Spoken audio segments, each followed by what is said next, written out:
le bozo lukanga ile lo na beta c'était le 8 avril tango baye ko kanga ça tout enlèvement parce que une raison c'est quoi botine muto convocation sera qualité première fois troisième fois ne bosali mandat amener mais wana basala ki ni mandat amener ni convocation donc quand on a subitement a kena ko lever dio minonga là na 22h19 minutes après 22h19 minutes et pas naie sans mandat sans un document officiel.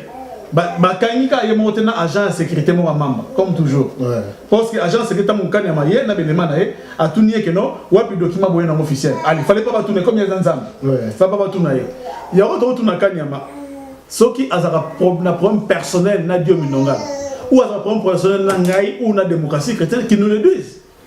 Parce que c'est trop. Et quand on a connu dans ces pays-là déjà comme des Ingzons. Le lot va sauter Bakenda. Le roi des bêtes, va te belé. Basada Bisen, Bazawa Pilolo. Et quand on ne croit pas que non, ce qu'il est en train de faire là, en resté éternel, non, aucun pouvoir ou aucun homme sur la terre en l'éternel. Lui aussi, il aura des comptes à rendre dans le Congo. Denga Zawana Yekanyam. Baké va lever du Mnonga. Batam Moussé. Tant que tu vas dénoncer, dans le niveau de la presse, RFI, tout ça. Allez. Ndé, Babia, parti de Balou Chamakele. Ah, il n'est pas venu sur la recherche comme toujours. Ouais. Donc il ne fallait pas na chama il ne fallait pas trop dénoncer que nous avons tout lever du Mnonga. Donc pour Nabango, nous avons besoin du Mnonga là, nous avons neutraliser ce facilement. Et puis ce que nous avons comme nous avons l'Obaka, nous avons neutraliser ce facilement, nous avons mettre partir là, nous avons neutraliser les Congolais à mettre donc à mettre absolu. C'est ça leur objectif passé. Nous avons que le 8 avril, nous avons du Mnonga là, nous avons évacué. Les enlèvements. Oui. Et puis, tant que tu as officialisé ce qu'on est 9 fois là, 14 heures, il faut officialiser l'arrestation. Et combien d'arrestations? Le 9, le 10, le 11, nous avons entendu. Nous avons convoqué dans le parquet général bébé. Et pas procureur général. Nous avons ce soir.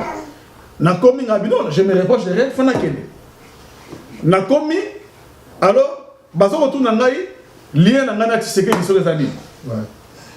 Ngabi mais nangasa botuno ngamba viol parce que officiellement on dit que Dieu minonga bokangi pona ngamba viol mais ezali ngamba viol te ngamba ya coup d'état dit Dieu minonga biso so ebié 20 ans de vie politique donc le 22 ans de vie politique na mboka na biso il n'a jamais même pris une arme a kenda même atana rebellion te rebellion mo tana sanga mamba o soki na Kinsuka soki na Kingasani jamais amena tout lutte moko donc lutte des actions constructives. Démocratie chrétienne, la logique n'a biso ezali amendou kité. Biso jamais trop amendou parce que d'abord nous sommes les chrétiens.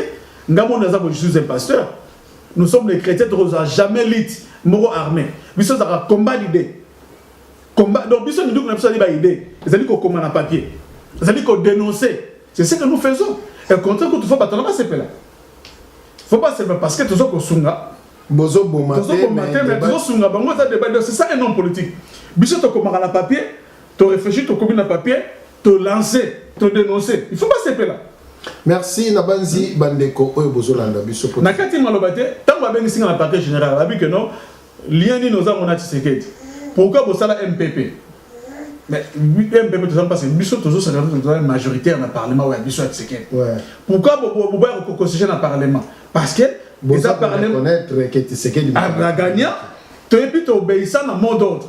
Pourquoi vous avez Kabila président de la République? Non, parce que Bisso Kabila est le président sortant. C'est-à-dire qu'il est le président entrant. Et puis Bisso Tolbagi, Dieu me l'a dit, on a confié le presse, Moto Salaka. Avec le président Kabila a bangaté que tu as appelé le pouvoir pour le non. Bisso nous sommes des démocrates. Tu garantis la sécurité de la famille. On va aller tranquille dans le Congo. Déjà, mais bazo banga biso pour nini baba radio mi pour nini et puis dans le Cameroun on a dit que non et dans le Cameroun il y a démocratie chrétienne il y a à boire et à manger parce que le cause Kabila que noté personne soit moyen tourner très odieux personne quelque chose sur des donc bazo cause ça y est bazo Congolais ce sont des Congolais ba Congolais au moins dans l'entourage à Kabila il n'y a que des Congolais oyo babi ki baza ko sala ba cop na baza cop te yo anti que moto amène de manga za kabilis mais dans za kabilis c'était azali homme d'affaires hein le loboye député mo ya PPRD le loboye azoli ga te comme bon non fi moi kosala ki makambu o achakizemi bonabo tout ça mais yema comme ko ba fi avec ça bakosaka bato bakamkawe bakolege bele bakwena na piège wana bakosama ko balela bango bon député mo perdre de longtemps comment tenanga si yo ebie bando pe ba ebe ba o ba sabana kitsa wana donc le même député na banda kolega na la télévision oh non Dieu m'a violé qui il faut pas kangaye faut dédommager batouana mais les mêmes députés on le bagonte ba fixe ça ba kosama kam ba ko na tribunal na fida et fiam mais député aneza eloko ya kobomba te ndenge to yebi bino nyosto boyebi ke Francis Kalombo musala ko bimana bana mike boyebi bien que non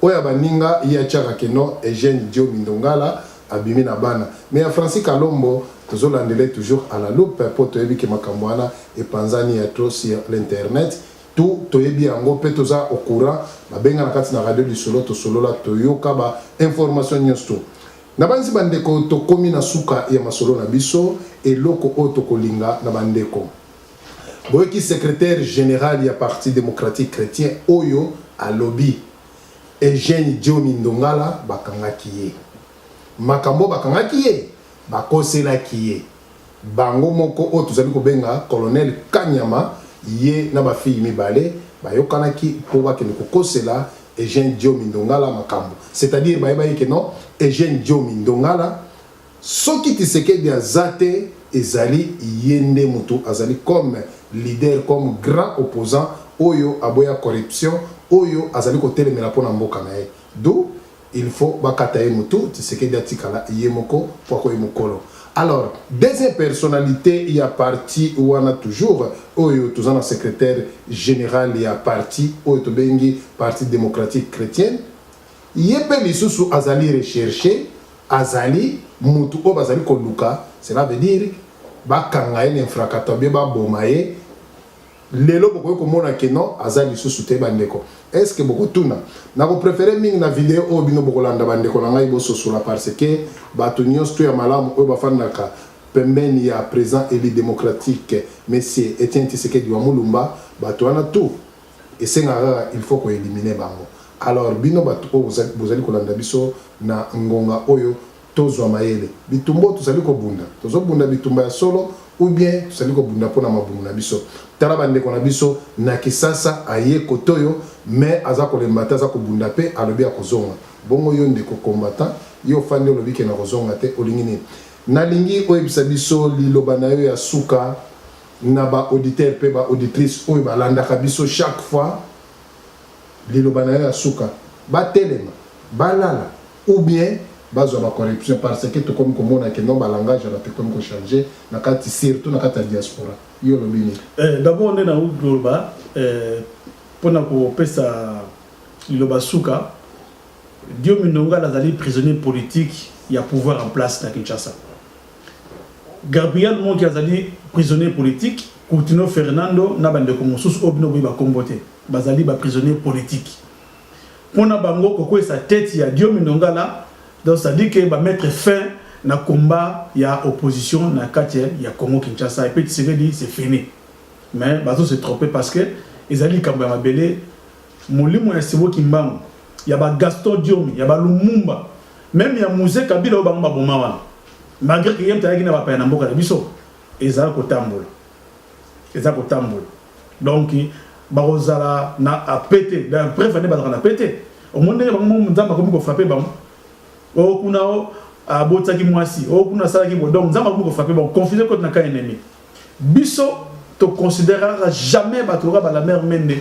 Oh otani ba kombo wana député à peu près de auto c'était fi wana mineur wana Francis Kalombo na ba mususu wana to considérera genre bango jamais le cas benemi na biso nous avons toujours nous les considérons toujours comme nos frères parce que ce sont des Congolais mais bango ne bazwa conscience bazwa mayele ba ke biso ta benemi na bango te to ça ba ndeko na bango et c'est la même ba Kanyama et c'est la même ba Kalev et c'est la même ba mususu wana nous sommes des frères. Il faut tout bunda pour tout bouter dehors ennemi ou à détruire Congo. T'as le logo na est bah nous sommes vers sous malamute. Collier comme ma passe na Kinshasa, maille comme Alix, courir comme Alix. Même au bout de tigre sur boité, bout de finir qu'il y a diable mais le logo est plus pire que les diables qu'on a connu. Donc bande konangai il y a diaspora. Bozala ini. Bah on peut s'abino 100 € bossa na monnaie. Pour vivre derrière dia na poto. Bino tous les lots Kinshasa zo dépend na bino. Congo zo dépend na bino. 100 € bossa na monnaie. Et comme le logo mutumo ya awa na poto 50 bokebele bande bonangai botika ko humilier Congo botika ko cracher sur les milliers de morts ba mort sur 8 millions et comme il y a plus de 10 millions de morts bota le réseau de la Beni kuna na Bukavu chaque jour ba enlèvement ba mort ba assassinat na Kinshasa n'en parlons pas biso bande ko na bino ezala ngai Freddy Kita ezala ba Dio Minonga ba Papa Tshisekedi tozo bunda poete soto zaki pona biso moko to fana tranquille. Merci et nabande konyo surtout au besoin kiliboso il y a Engondoka il y a A3W radio télévision du solo et ça qui moi mise au point il y a Mukuse et pona kolakisa nabande konabiso oyo vraiment patie motema na bango po na Congo balobi toko kufa po na Congo toko longola Congo oyo nakati na souffrance bolandi nde konabiso secrétaire général Freddy Kita oyo ya parti national démocratique chrétien vraiment bolimbi sipo na libapa ya maloba vraiment bolandier na studio na biso esika to yaki to meka ko pasola mo mpoke ye ayaki ana poto pona makambo o etali kaka boyebi bino moko mais akozonga mais azali rechercher ce qui lelo boyoki nkokoso to kotelema ndenge kaka to telemaka biloba na yo asuka bandeko obazala na pesi yo ndeko DSV matondi mingi na ndeko pesi biso lelo mwa maloba kat na plateau ya etando moke ya radio lisolo ezali radio biso to la même na niveau Kinshasa ezali radio pesi biso pe makasi parce que ezali radio moko patriotique et puis to pesi sous mbote puis matondi na ba combattants nyonso à travers le monde ezala en Allemagne na Belgique Paris Angleterre Canada partout bazako ko bunda pour la libération de Dio Minonga. Vraiment, démocratie chrétienne par ma voix, nous vous remercions sincèrement. Et puis, bon, les babisotés, pour bisoter, on les binotés. Bitumba, bisouna binotés, pour les alliés nobles, les alliés bitumba pour la libération Congo. Pour être lobby, Congolais, alliés 3 fois par jour, attends en classe à malam, soins médicaux, à avoir accès, à vivre correctement, les babisotés revivre. Merci. Donc, merci Mingi. Merci Nabande Koto comme vraiment Nasuka il y a Sombele et ça là qui y a bien toujours à DSV Diana sur le photo de vous pertale kuna nanzela ya micro pe moto akamba kibiso na côté filmage boyebi kaka loboko moko sokola kilombete mama biso Solange kuna na image nzambe apambola yo nde tokomi mokolo ya suka pe lobby bye bye.